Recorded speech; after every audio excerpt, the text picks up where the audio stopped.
Around about 10 years ago, I found that I was feeling frustrated with working in an environment where you're working with an individual and dysfunctional framework, and sending people back to communities that weren't always very happy places to be. So I started thinking about and looking for opportunities and ways to engage. I started to be involved in a little ways in the community garden. Some of us started up, and then February happened, and the epicentre of the earthquakes was like about 300 metres that way. So we had, highest recorded ground shaking recorded at school right here.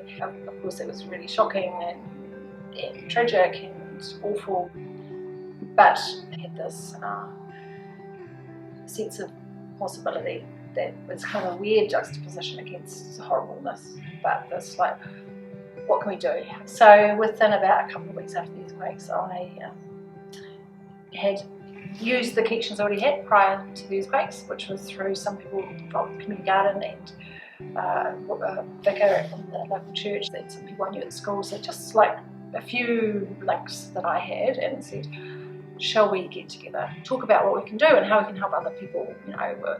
Maybe we can use one car with one lot of petrol to drive over the other side of town to get resources rather than all use it. We were like literally eking out the last of our petrol and the last of our charging our phones and all that. You can approach issues by saying, what are you going to do for us? How is, who's accountable for this? But you can also approach things in a different way.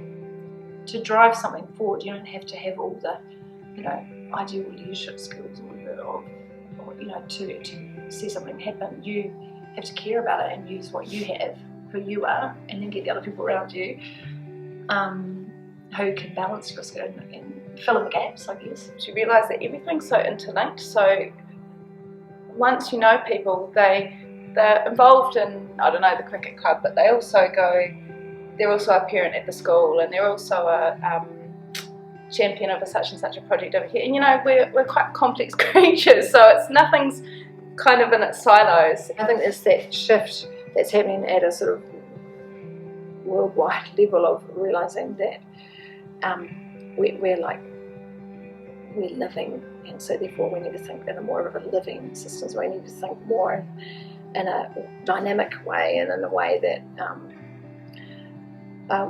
allows emergence and doesn't go pre-prepared. When the magic kind of happens is when you have this conversation and it goes down a rabbit hole and something comes out of that, and there's a spark that may or may not go somewhere. From that very first meeting, it was all about firstly connecting as people, so we connect on who lives in the same street as you, and what are your connection points. And we'd start always with who was who person, and that's became and still is now part of the embedded fabric and the way we function. Supporting people to have these conversations, that nothing may come from that, but that's okay, being okay in that space of the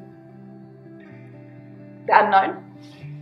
Instead of saying, what are our problems, how should we fix them, it's saying, if we look at the good that's happening already in our lives, in our relationships, in our community in this case, and then we grow that